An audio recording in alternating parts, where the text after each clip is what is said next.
Hi, I'm Cheralyn Darcy. You might be a little bit like me and love colouring in, or perhaps you're just starting to explore colouring in.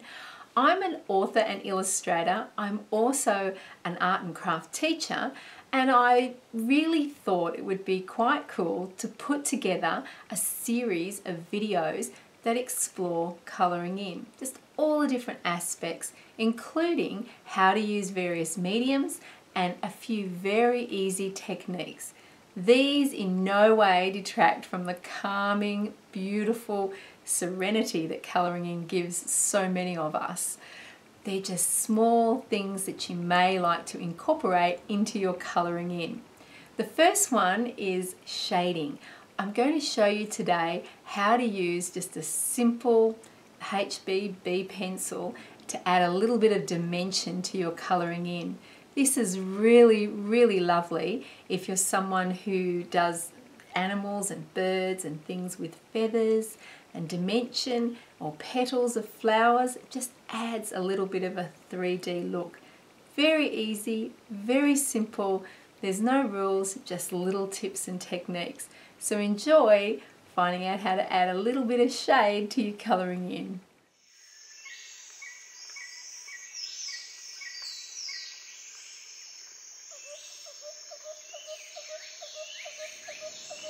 Here we've got one of my Floraspheres that does have a flannel flower, and it's usually coloured in white. Now you could colour these in any colour that you liked, but if I was going to use the same colour over and over for all of the different petals and all the leaves, I might like to afterwards add a little dimension. And how we do this is really easily with a pencil. I'd use a 3D pencil, might bring an eraser in case I go a little bit too over the top, and also you need a few cotton buds or your trusty fingers. This little flannel flower here is already coloured in. If I want to make the background recede a bit, I'm going to put shadow in. Just pressing lightly with your 3B pencil and colouring in.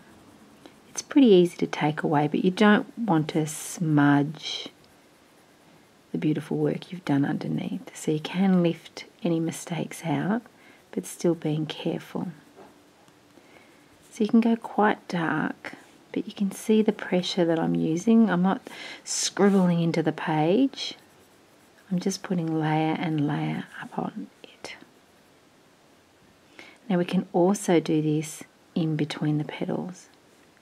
See the difference that just made? Just putting that tiny little line in there, in here. Now I've gone over there with, this is an eraser by Sandford. There's lots of these on the market, but you can use an ordinary eraser. I just find those easy. Or you can blow it away as well. Little feather touches. And what you're doing is just putting shadow in. Usually with colouring in, I just like to imagine the lights coming from the top, but you may like to make the light come from one side, in which case I'd be colouring in quite dark on this side, and perhaps any of these here, they'd be lighter on the other side. When we get to about there, just feathery little touches, because we're going to blend that in a second.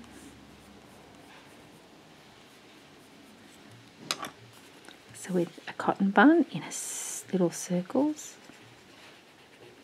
we're just going to blend that. Oh, I'm sorry if you're bumping along with me there. Little circles, little strokes. And we're just putting the shadow in.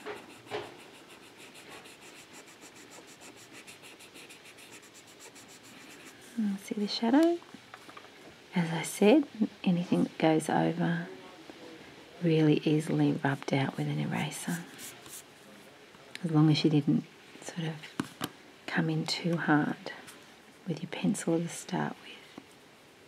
and I just come back in and put a little bit more of a dark line in there. I find shading really relaxing. I think because I'm focusing on the dark and the light. It takes a little bit of practice, but it's really worth it. And all you've got to think of is what's on top and what's below. So here, I'm going to make this petal here and this petal here above. There we go. And so the process goes on with the shading.